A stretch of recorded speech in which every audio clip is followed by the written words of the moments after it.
ഒരു ദൈവം തന്ന പൂവേ കണ്ണിൽ തേടൽ എന്ന തായേ ഒരു ദൈവം തന്ന പൂവേ കണ്ണിൽ തേടൽ എന്ന തായേ വാഴ്വ് തുടങ്ങുമിടം നീ താനേ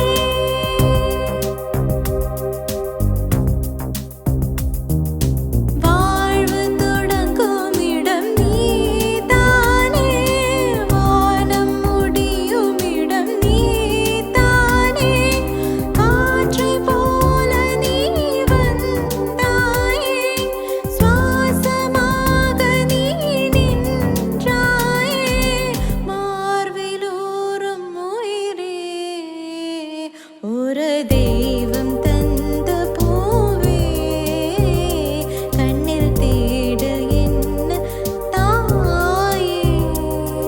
hello hi everyone, welcome to Moonlight News. അപ്പോൾ എല്ലാവരും ഓണമൊക്കെ ഭംഗിയായിട്ട് ആഘോഷിച്ചെന്ന് വിശ്വസിക്കുന്നു.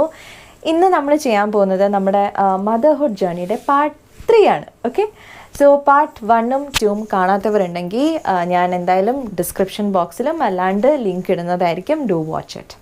സോ പാർട്ട് 2-ൽ നമ്മൾ പറഞ്ഞ് അവസാനിപ്പിച്ചത് എന്തായിരുന്നു? എൻ്റെ ഫസ്റ്റ് ഡെലിവറി കഴിഞ്ഞതുവരെയായിരുന്നു അല്ലേ? സോ എൻ്റെ ഫസ്റ്റ് പ്രഗ്നൻസിയിൽ ഞാൻ മെൻഷൻ ചെയ്തിട്ടുണ്ടായിരുന്നല്ലോ, എനിക്കൊരു സ്കെയറി ബ്ലീഡിങ് എപ്പിസോഡ് ഉണ്ടായിരുന്നു എന്ന്. ആ സമയത്ത് എനിക്ക് ദൈവം അറിഞ്ഞു തന്നൊരു സഹായം ഉണ്ടായിരുന്നു. അതായത് എനിക്കൊരു കപ്പിൾ, ഓക്കെ, കപ്പിൾ എന്ന് പറയുന്നത് നാരായൺ അങ്കിൾ ആൻഡ് ഷൈല ആൻറ്റിയാണ്. അപ്പം ഇവർ എൻ്റെ ഹസ്ബൻഡിൻ്റെ വീട്ടുകാരുമായിട്ട് ഭയങ്കര നെയ്ബേഴ്സാണ് അവർ. So they were very close. പക്ഷേ എന്നെ കണ്ടിട്ടുണ്ടാവുന്ന maximum maybe 3 or 4 times അത്രയേ ഉള്ളൂ കേട്ടോ. സോ അന്ന് എനിക്ക് ആ ഒരു ക്രൈസിസ് സിറ്റുവേഷൻ വന്നപ്പോൾ I was not in a position to travel to my home. The next 2 to 3 days ഞാൻ അവിടെയാണ് സ്റ്റേ ചെയ്തത്. സോ ആ സ്റ്റേ ചെയ്യുന്ന സമയത്ത് എനിക്ക് എൻ്റെ അച്ഛനും അമ്മയും തരുന്ന അതേ സ്നേഹം, അതേ കരുതൽ എനിക്ക് ഐ ഡോണ്ട് നോ, എനിക്ക് എങ്ങനെ എക്സ്പ്രസ് ചെയ്യേണ്ടതെന്ന് അറിയത്തില്ല.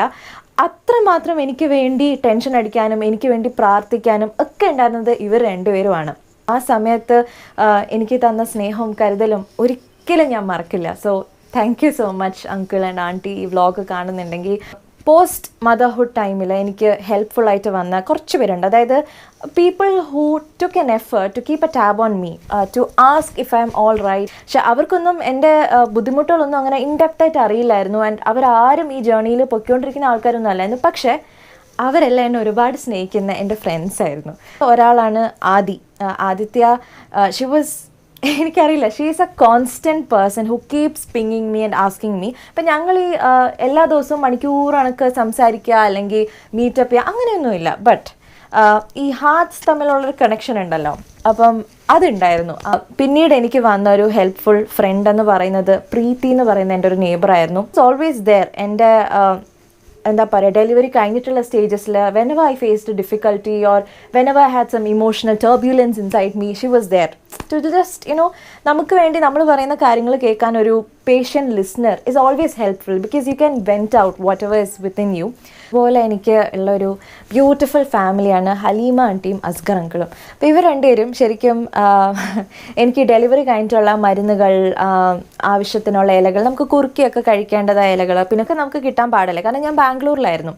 അപ്പം ഒരു ഫോൺ കോളിൻ്റെ ആവശ്യമുള്ളൂ അങ്കിളിനോടും ആൻറ്റിയോടും നമുക്ക് ഇങ്ങനെ ഒരു ആവശ്യം ഉണ്ടെന്ന് പറഞ്ഞാൽ they do it wholeheartedly. എല്ലാം റെഡിയാക്കി ബ്യൂട്ടിഫുള്ളായിട്ട് പാക്ക് ചെയ്ത് നീറ്റാക്കി എനിക്ക് എത്തിച്ചു തരും. അപ്പം അത് നമ്മൾ പ്രത്യേകം എനിക്കറിയില്ല എടുത്ത് പറയേണ്ട ഒരു കാര്യം തന്നെയാണ്. കാരണം എനിക്ക് വേണ്ടി എൻ്റെ അമ്മയും അമ്മൂമ്മയും അച്ഛനും ഒക്കെ കഴിഞ്ഞാൽ ഇത്രത്തോളം സ്നേഹത്തോടെ, അതായത് എൻ്റെ പേരൻസ് പോലും അല്ലെങ്കിൽ ഞാൻ പോലും പ്രതീക്ഷിക്കാണ്ട് ഇത്രമാത്രം ഒരു എഫേർട്ട് ഇട്ട് ഒന്നും പ്രതീക്ഷിക്കാണ്ട് ചെയ്യുന്നത് ഇവർ രണ്ടുപേരുമായിരുന്നു. So thank you so much dear aunty and uncle.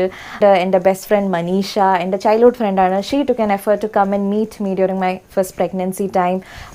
അതല്ലാണ്ട് അശ്വതി, ഇവരെല്ലാവരും വല്ലപ്പോഴും എങ്കിലും എനിക്കൊന്ന് മെസ്സേജ് അയച്ചു നീ ഓക്കെ ആണോ എന്ന് ചോദിക്കുന്ന ആ ഒരു റീഅഷ്വറൻസ് was it's more than enough. So this moment I thank each one of you, all my those dear friends. എൻ്റെ ഫസ്റ്റ് ആൻഡ് സെക്കൻഡ് പ്രഗ്നൻസിയിൽ എൻ്റെ കൂടെ നിന്ന് ഹംന, സന, ഇവരെല്ലാവരും to ensure that I am fine. Thank you so much to all of you. അപ്പോൾ delivery എല്ലാം കഴിഞ്ഞ് വീട്ടിൽ വന്നതിന് ശേഷം everybody will start panicking about the so-called feeding your baby. So maybe for a lot of women it's a very normal, ordinary process. പക്ഷേ എനിക്ക് ബുദ്ധിമുട്ടായിരുന്നു in the sense there were issues. Baby കറക്റ്റായിട്ട് ഒരുപാടൊന്നും feed എടുക്കുന്നില്ലായിരുന്നു and it was actually ഭയങ്കരമായിട്ട് stressing me out. After that, my baby had this clinical jaundice.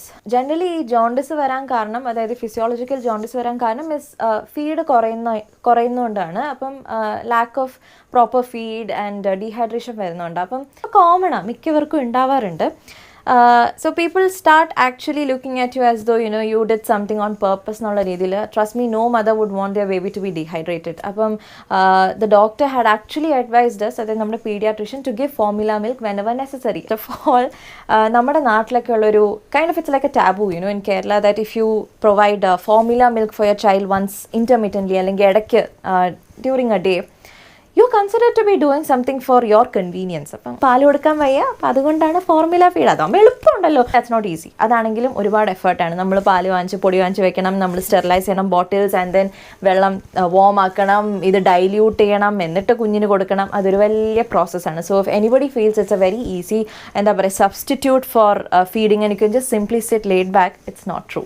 Okay, ഒരു taboo കാരണവും നമ്മുടെ വീട്ടിലുള്ളവരുടെയൊക്കെ യുനോ സോ കോൾഡ് ലുക്സ്, അയ്യോ മിൽക്ക് കുടിക്കുന്നില്ലല്ലേ, ഫോഴ്സ് ഫീഡ് എങ്ങനെയും കൊടുക്കുക, ഫോർമുല കഴിയുന്നതും കുറയ്ക്കുക, ഇങ്ങനെയൊക്കെ പറഞ്ഞ് സ്ട്രെസ്ഡ് ഔട്ട് ആകുമ്പോൾ തന്നെ നമ്മുടെ എല്ലാത്തിനെയും ബാധിക്കും. ഓക്കെ, ആ ഒരു beautiful process of being able to feed your child you know with a calm and focus mind, it's all disrupted. In short, it was a hard time.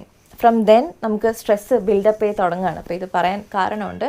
അപ്പം ആഫ്റ്റർ ഈ സോ കോൾഡ് അവളുടെ അഡ്മിറ്റിങ് എല്ലാം കഴിഞ്ഞു, തിരിച്ചു വന്നു, ബേബി ഓക്കെ ആയി. അപ്പോൾ അത് കഴിഞ്ഞ് എൻ്റെ ഒരു ചെക്കപ്പ് ഉണ്ടായിരുന്നു. അപ്പോൾ ഞാൻ ചെക്കപ്പിന് പോകുന്നതും ഞാനും എൻ്റെ അച്ഛനും കൂടിയാണ് പോകുന്നത്. സോ എൻ്റെ ഗൈനക്കോളജിസ്റ്റ് ഡോക്ടർ ദീപ്മാലയുടെ അടുത്ത് പോകുമ്പോൾ as soon as she open the door, she was like, she was not happy, she wasn't smiling. So she just asked me to sit down and she just looked at my father's face and asked, is she fine? അപ്പം ഞാൻ പറഞ്ഞു കുഴപ്പമില്ല doctor, സ്റ്റിച്ചൊക്കെ സ്യൂച്ചറൊക്കെ ഉണങ്ങി, പ്രശ്നമൊന്നുമില്ല, ഓക്കെയാണ്, കുറച്ച് വീക്കാണ്, ടയേർഡാണ്. അപ്പോഴത്തേക്കും doctor പറയാം, നോ യു ലുക്ക് ഒരുപാട് dehydrated, you know you are not hydrating yourself properly, your bodies, നമ്മൾ കോൺസ്റ്റൻ്റ്ലി മിൽക്ക് സെക്രീഷൻ നടക്കുകയാണ്, നമ്മുടെ ബേബീനെ ഫീഡ് ചെയ്യുകയാണ്, 100 കാര്യങ്ങൾ നമ്മുടെ ബോഡി വീണ്ടും it's trying to you know resume to പണ്ട് നമ്മുടെ ബോഡി എങ്ങനെയായിരുന്നു അതുപോലെ. So it's a huge process and you look exhausted already, it's just 1 week after your delivery. And she asked my father that എല്ലാവർക്കും ഇപ്പോൾ കുഞ്ഞിനെ കിട്ടിക്കഴിഞ്ഞപ്പോൾ everybody's happy, right? The whole focus and everybody's centered on the baby and not anymore on the mother, because Ammada role is now just to cater to the needs of the baby, and nobody's concerned about bringing the mother back to normalcy. But generally വീട്ടിലൊരു അറ്റ്മോസ്ഫിയറെ actually happy അല്ലായിരുന്നു, because it was always panic. കുഞ്ഞ് കരഞ്ഞാൽ എല്ലാവർക്കും tension, അയ്യോ കുഞ്ഞ് കരയുന്നു, പിന്നെ കുഞ്ഞിന് പാൽ കൊടുക്കുന്നില്ല, പാല് തികയുന്നുണ്ടോ, ഇങ്ങനെ കോൺസ്റ്റൻ്റ്ലി ഒരു ഭയങ്കര ടെൻഷൻ നിറഞ്ഞൊരു അറ്റ്മോസ്ഫിയർ ആയിരുന്നു than a happy pleasant place, because you went through so much. It's your first child, that whole pregnancy journey and first time going through a normal delivery. അത് കഴിഞ്ഞ് your body is so weak and എന്താ ചെയ്യേണ്ടത് നമുക്ക് അറിയാത്തൊരു സിറ്റുവേഷനാണ്. അപ്പോൾ ആ സമയത്ത് people are not mindful of ensuring that you are safe and happy and നമ്മുടെ ഈ സോ കോൾഡ് ഇമോഷണൽ ഫ്ലക്ച്വേഷൻസിനെയൊക്കെ ടാക്കിൾ ചെയ്യാൻ നമുക്ക് ഇത്രയും കാം ആൻഡ് കമ്പോസ്ഡ് ആയിട്ടുള്ള ഒരു എൻവയൺമെൻറ്റ് തരാൻ ആരും ശ്രദ്ധിക്കില്ല. ബിക്കോസ് എല്ലാവർക്കും ടെൻഷൻ, കാരണം കുഞ്ഞിൻ്റെ പുറത്തെ അറ്റൻഷൻ, കുഞ്ഞ് ഓക്കെ ആവണം. പിന്നെ എൻ്റെ അമ്മ she did a lot of work actually from the time I was pregnant. അമ്മ was always there to ensure I am fine. അപ്പോൾ എനിക്ക് ഫുഡ് ഉണ്ടാക്കുക, കുഞ്ഞിനെ കുളിപ്പിക്കുക, എന്നെ കുളിപ്പിക്കുക, ഇങ്ങനെ 100,000 ജോലിയായിരുന്നു എൻ്റെ അമ്മയുടെ തലയിൽ. ആൻഡ് ആ സമയത്ത് നോബഡി ന്യൂ. ഇപ്പം ഡീഹൈഡ്രേറ്റഡ് ആൻഡ് ഡോക്ടർ പറയുമ്പോഴാണ് അറിയുന്നത് എനിക്ക് ആക്ച്വലി 3 to 4 liters ഓഫ് വെള്ളം, വാട്ടർ ഇൻടേക്ക് ഉണ്ടാവണമായിരുന്നു. ഇതൊന്നും നോക്കാൻ ആർക്കും സമയമില്ലായിരുന്നു, ആർക്കും അറിയില്ലായിരുന്നു. ആൻഡ് ഓൾ ടുഗെദർ കുറച്ച് ഫ്ലിംസി ആയിരുന്നു. All the stress and tension and lack of taking proper water, എനിക്കൊരു ക്രോണിക് ഹെൽത്ത് കണ്ടീഷൻ ഉണ്ടായി ഡെവലപ്പ് ചെയ്തു after my first delivery, so which in turn didn't allow me to do things like any other normal person who can actually get up and walk after a couple of days, that after 28 days after your delivery. അപ്പോൾ എൻ്റെ baby ഉറങ്ങില്ലായിരുന്നു, രാത്രി 2-2:30 മണി വരെ she was wide അവേക്ക്. അപ്പോൾ അവൾ ഉറക്കുന്ന tension. അപ്പം of course നമുക്ക് support systems ഉണ്ടെങ്കിൽ പോലും നമ്മുടെ കുഞ്ഞ് ബാക്ക്ഗ്രൗണ്ടിൽ കരയുന്ന കേൾക്കുമ്പോൾ I couldn't sleep, okay? I could never just simply lie down and take rest. I was always like trying to get up, and my mom was always there to assure me that it's fine, take your time, because നമ്മളെല്ലാവരും first 28 days we are not allowed to get up, but എൻ്റെ health conditions were bad and എൻ്റെ ബേബിയെ hospitalise ചെയ്യേണ്ടി വന്നു. അപ്പം എനിക്കങ്ങനെ സുഖമായിട്ട് കിടക്കാനൊന്നും പറ്റിയിട്ടില്ല. അപ്പോൾ ഇതെല്ലാം കഴിഞ്ഞ് നമ്മൾ ഒരു കപ്പിൾ ഓഫ് 3 months ശേഷം ഞാനും എൻ്റെ ഹസ്ബൻഡും എൻ്റെ ബേബിയും മാത്രമായിട്ട് നമ്മുടെ ലൈഫ് ബിഗിൻ ചെയ്യുക. So from then it was A huge change in my life. Okay, so ഇനി ഞാൻ അങ്ങോട്ട് പറയാൻ പോകുന്നത് മിക്ക മദേഴ്സും ഫേസ് ചെയ്തിട്ടുണ്ടാകുന്ന 2-3 കാര്യങ്ങളാണ്. ഓക്കെ, സോ അതിൽ ഫസ്റ്റ് ഞാൻ പറയാൻ പോകുന്ന കാര്യം is postpartum depression. So that is something that I just read in a book which my husband gave me during my pregnancy journey. So I was not actually bothered because I am this extrovert person. ഞാൻ ഭയങ്കര bubbly and ചർപ്പി and എനിക്ക് ഒരുപാട് friends വേണം, എനിക്ക് വീട്ടിൽ ശബ്ദം വേണം, and ഞാൻ ഭയങ്കര ആക്റ്റീവ് ആയിട്ടുള്ളൊരു പേഴ്സണാണ്. സോ ബേബി ഉണ്ടായതിനു ശേഷം കുഞ്ഞിൽ നിന്ന് കൈമാറാൻ പോലും ആരും ഉണ്ടാവില്ല. അപ്പോൾ I was slowly getting used to it, even though it was hard.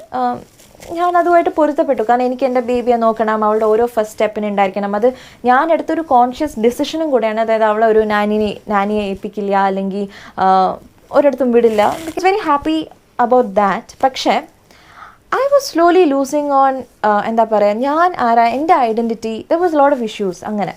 പക്ഷേ ഞാനത് റിയലൈസ് ചെയ്യുന്നില്ലായിരുന്നു.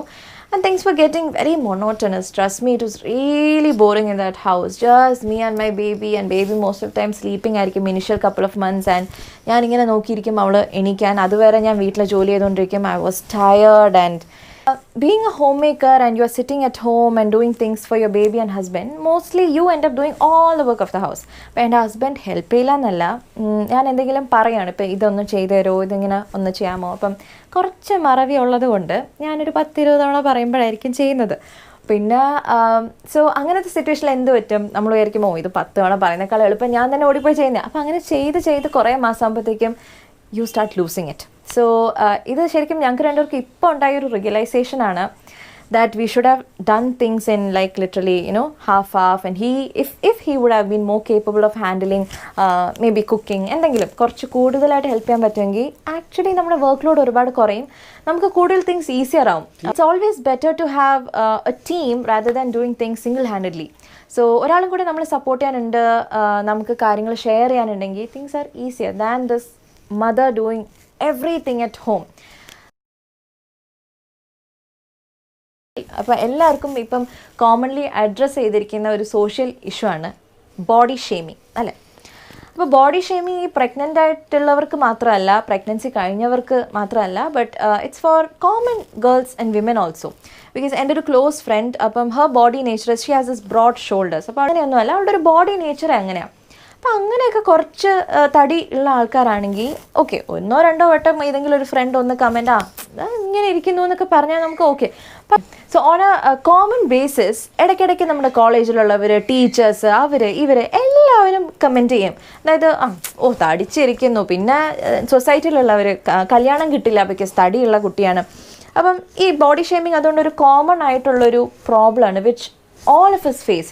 അപ്പം post delivery I also went to it, okay, because what happened was that during delivery എല്ലാവർക്കും അറിയാമായിരിക്കും ഒരു 10-12 കിലോ നമ്മൾ മാക്സിമം കൂടണം എന്നൊക്കെ ഇങ്ങനെ ചെക്ക് പോയിൻറ്റ്സ് ഉണ്ട്. So that you know that the baby is growing and you eat healthy diet. Okay, so ഞാനും as usual കറക്റ്റായിട്ട് കഴിച്ചു. എനിക്ക് എൻ്റെ റിക്വയർഡ് ബോഡി എൻ്റെ ശരിക്കുള്ള ബോഡി വെയ്റ്റിനെക്കാളും 10-14 കിലോ എങ്കിലും കൂടിക്കാണും. ആൻഡ് ഡെലിവറി എല്ലാം കഴിഞ്ഞ് ഡെഫിനറ്റ്ലി ഇതിങ്ങനെ ടക്കനെ പോയില്ലല്ലോ, it will take its own sweet time. So ആ സമയത്ത് നമുക്ക് ഒരുപാട് ടെൻഷനും സ്ട്രെസ്സും ആണ് ഫോർ മോസ്റ്റ് വിമൻ. എനിക്ക് തോന്നുന്നു ഇങ്ങനെ ആയിരിക്കും, ബിക്കോസ് ഞാൻ ഡിസ്കസ് ചെയ്ത എല്ലാവർക്കും അങ്ങനെ ആയിരുന്നു. Because suddenly you don't fit into any of your clothes that you used to wear before. So it's quite normal, അല്ലേ? അപ്പം നമ്മുടെ അമ്മ എല്ലാവരും നമുക്ക് പറഞ്ഞു തരും അങ്ങനെയാണ്, ഡെലിവറി കഴിഞ്ഞ് വരുമ്പോൾ ഡെഫിനറ്റ്ലി വെയിറ്റ് കൂടും. എൻ്റെ പീഡിയാട്രീഷ്യൻ ആണെങ്കിലും ഗൈനക്കോളജിസ്റ്റ് ആണെങ്കിലും എല്ലാവരും അതിനെപ്പറ്റി വളരെ നല്ല രീതിയിലാണ് നമുക്ക് ഇതിനെപ്പറ്റി പറഞ്ഞു തരുന്നത്. സോ ആദ്യമൊന്നും എനിക്ക് അത്ര ഹിറ്റ് ചെയ്യുന്നൊന്നുമില്ല. I was fine with it. I knew that my body went through a huge process. And trust me, ഈ കാര്യത്തിൽ I need to always mention about my husband, because he not even once has he judged me on the basis of the extra kilos that I put in. You know, when I used to feel low and I look into the mirror and I'm like, Mosha, no, one, no, so he'd be like, you brought life into this world and nobody else can do it. Trust me, എനിക്കാണെങ്കിൽ ഇങ്ങനെയൊന്നും ചെയ്യാൻ ആലോചിക്കാൻ പോലും പറ്റില്ല, ഇത്രയും pain and gaining so much kilos and coming back. So you did such a huge thing, so don't torture your body. And husband എപ്പോഴും പറയും, but still some people knowingly or unknowingly will be always there to comment about your looks, okay, to ask you questions as though you never knew this.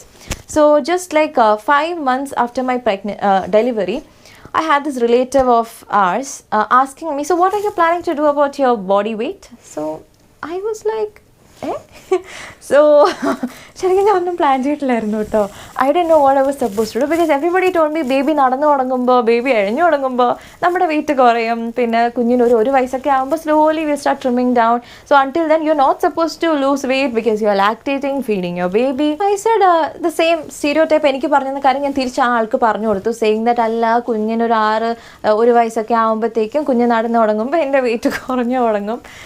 പക്ഷെ അന്ന് എനിക്ക് ശരിക്കും വിഷമായി, കാരണം that person again was like, അല്ല പക്ഷേ you should start doing something കേട്ടോ. ഫോട്ടോസിലൊക്കെ ഞാൻ കാണുന്നുണ്ട്, കുറച്ച് തടിയൊക്കെ വെച്ചിട്ടുണ്ട്, ഇങ്ങനെ ഇരുന്നാൽ പറ്റില്ല, കുറയ്ക്കണം. എന്നിട്ട് അങ്ങനെ 3-4 പേരൊക്കെ കമൻറ്റ് പാസ് ചെയ്തു കേട്ടോ. കമൻറ്റ് പറയുന്ന സോ കോൾഡ് ആൻറ്റീസ് അല്ലെങ്കിൽ റിലേറ്റീവ്സ്, ഇവരൊക്കെ അവരുടെ പ്രഗ്നൻസി ടൈമിൽ വണ്ണം വെച്ചിട്ടുണ്ടാവും. എനിക്കറിയില്ല ഇനി ഇവരൊക്കെ വണ്ണം വെക്കാണ്ട് അങ്ങനെ തന്നെ ഇരുന്നുകൊണ്ട് 30 കിലോ അല്ലെങ്കിൽ 20 കിലോ 10 കിലോ ഒക്കെ കൂടിയിട്ടുണ്ടോ എന്ന്. പക്ഷേ എനിക്ക് പരിചയമുള്ള എല്ലാവരും ഇങ്ങനെയൊക്കെയാണ് നമ്മൾ പ്രോഗ്രസ് ചെയ്യുന്നത്. അപ്പം I don't know if people are forgetting about their journeys or they just want to comment. It actually hurts, unnecessary ആയിട്ട് നമ്മുടെ മുഖത്ത് നോക്കിയിട്ട് തടിച്ചിരിക്കുന്നു, മെലിഞ്ഞിരുന്നാലും പ്രശ്നം കേട്ടോ. പ്രഗ്നൻസി ടൈമിൽ എനിക്ക് ഹൈപ്പർ എംഎസിസ് ഉണ്ടായിരുന്നതുകൊണ്ട് ആദ്യത്തെ ഒരു 3 months I was losing weight. ആ സമയത്ത് ഈ കുട്ടിയൊന്നും കഴിക്കുന്നില്ല, ബേബിക്ക് എങ്ങനെയാണ് ഫുഡ് കിട്ടുക, കുട്ടി കഴിച്ചാലേ കുഞ്ഞിന് ഫുഡ് കിട്ടുള്ളൂ, ഇങ്ങനെ എല്ലാത്തിനും ഒരുപാട് കമൻറ്റ്സ് നമ്മൾ കേൾക്കും. നെക്സ്റ്റ് ഞാൻ പറയാൻ പോകുന്നത് ഇസ് അബൌട്ട് ബീങ് ബോൾഡ്. അപ്പം എന്താണ് ഈ ബോൾഡ്നെസ് അല്ലേ? എൻ്റെ ലൈഫിൽ ഞാനിപ്പം അമ്മയായതിനു ശേഷം കേട്ടിട്ടുള്ള ബോൾഡ്നെസ്സിൻ്റെ ഡെഫിനിഷൻ ഇതാണ്. That is when you are a mother you must always be bold. You should never shed a drop of tear in front of your child or even if your child is not there basically. You should always remain as എന്താ പറയുക, strong as stone or A rock. Okay, അങ്ങനെയൊക്കെ ആയിരിക്കണം. Very normal emotion അല്ലേ? എനിക്ക് അങ്ങനെയാണ് തോന്നുന്നത്. Because നമ്മൾ human ബീങ്സിനെ create ചെയ്തിരിക്കുന്നതും നമുക്കൊരു ബ്രെയിനും ഹാർട്ടും ഒക്കെ തന്നിരിക്കുന്ന all these faculties. Okay, so you have you all the emotions within you.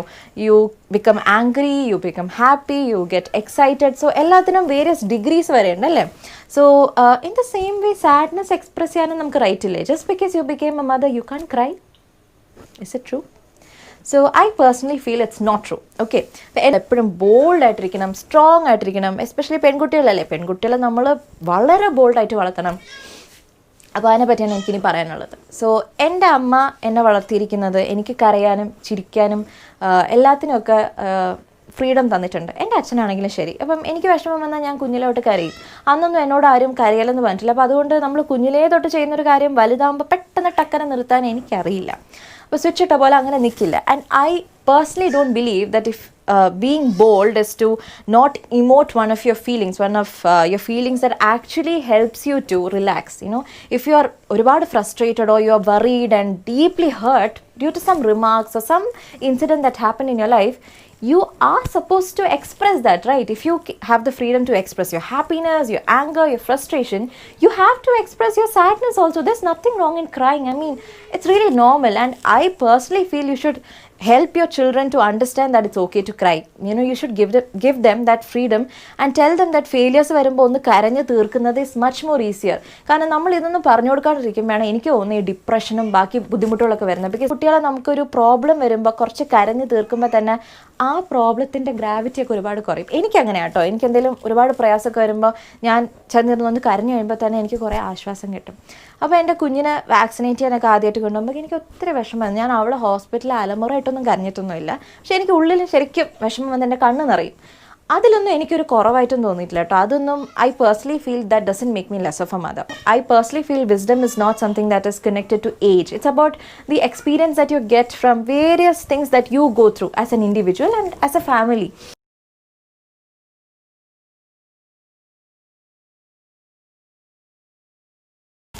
എൻ്റെ ലൈഫിൽ എനിക്ക് തോന്നുന്നില്ല എൻ്റെ കുട്ടികളോട് ഞാൻ പറയും കരയരുത് മോളെ, നിനക്ക് എത്ര വിഷമം വന്നാലും നിനക്ക് എത്ര പ്രയാസം വന്നാലും നീ ചിരിച്ചോണ്ട് ഇങ്ങനെ ചുമ്മാ കല്ലുപോലെ നിൽക്കണം, ഒരിക്കലും ഞാൻ പറഞ്ഞു കൊടുക്കില്ല. My definition of being a woman and being bold is not about a person wearing a mask and covering their emotions and just always trying to portray yourself as somebody else. There is absolutely no need for all that. നമ്മൾ എന്താണോ അതാണ് ബാക്കിയുള്ളവർ കാണേണ്ടത്. അത് കണ്ടാണ് ആൾക്കാർ നമ്മൾ ഇഷ്ടപ്പെടേണ്ടതും respect ചെയ്യേണ്ടതും. അല്ലാണ്ട് നമ്മളല്ലാണ്ട് ഒരാളായി നമ്മൾ ബാക്കിയുള്ളവരുടെ മുന്നിൽ ഒരു ഫിക്റ്റീഷ്യസ് ക്യാരക്ടറായിട്ട് നമ്മൾ പ്രസൻറ്റ് ചെയ്യേണ്ട ആവശ്യമില്ല.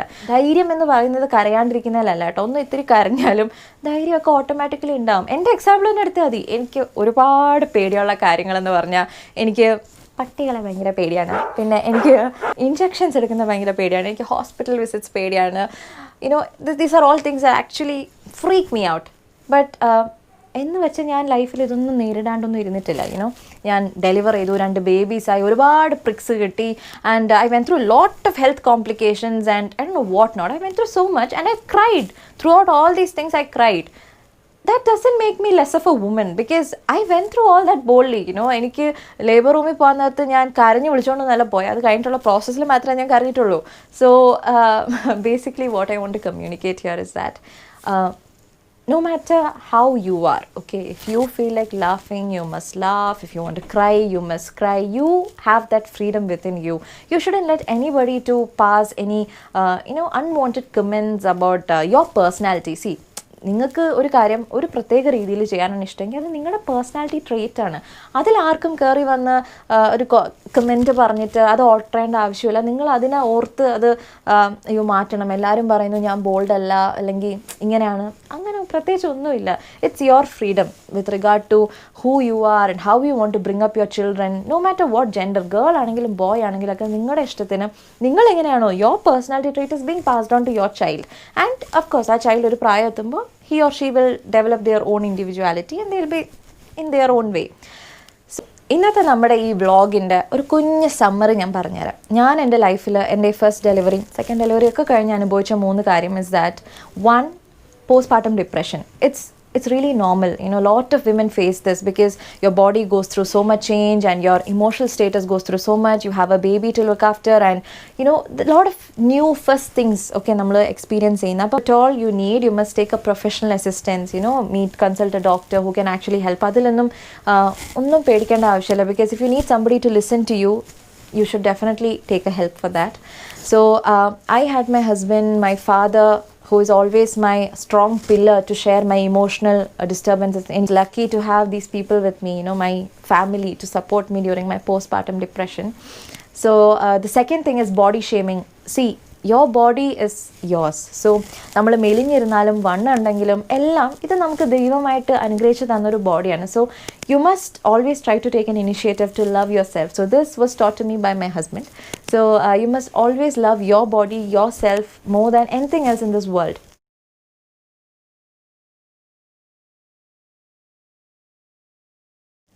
So it's quite difficult. Even ഞാൻ ഇത്രയൊക്കെ പറയെങ്കിലും some days, even now after my second pregnancy, actually I went through more difficulties. Like ഞാൻ പറഞ്ഞില്ലേ ഒരുപാട് വെയിറ്റ് ഗെയിൻ ഉള്ളതുകൊണ്ട് എനിക്ക് ഓരോ ഡ്രസ്സ് ഇടുമ്പോഴും ഓരോ തവണ എൻ്റെ പഴയ ക്ലോത്ത്സ് കാണുമ്പോൾ എനിക്ക് ടെൻഷൻ ആവും, അയ്യോ ഞാൻ ഒത്തിരി വണ്ണം വെച്ചോ. പിന്നെ എല്ലാവരും കമൻറ്റ് ചെയ്യല്ലോ. അപ്പം I'm ഒരു പബ്ലിക് പ്ലാറ്റ്ഫോമിൽ like YouTube I'm doing videos, dancing. So people do comment കുറച്ച് തടിയുണ്ട് ഡാൻസ് ചെയ്യുന്നു. ബട്ട് എൻ്റെ സന്തോഷമാണത്. And I am very very happy when I get involve in something and I'm talking to a lot of people whom I have not even met before, able to understand me, communicate and relate to whatever I'm doing. I feel so happy and I'm grateful to each one of you for that. And the third thing that I want to say is about being bold. So you don't have to change your personality for anybody. Last and final ആയിട്ട് ഒരു part കൂടെ ഉണ്ടാവുള്ളൂ ഈ pregnancy സീരീസിൽ. So ഈ video ഇഷ്ടപ്പെട്ടെങ്കിൽ do like, share and subscribe to my channel if you haven't. Bye bye.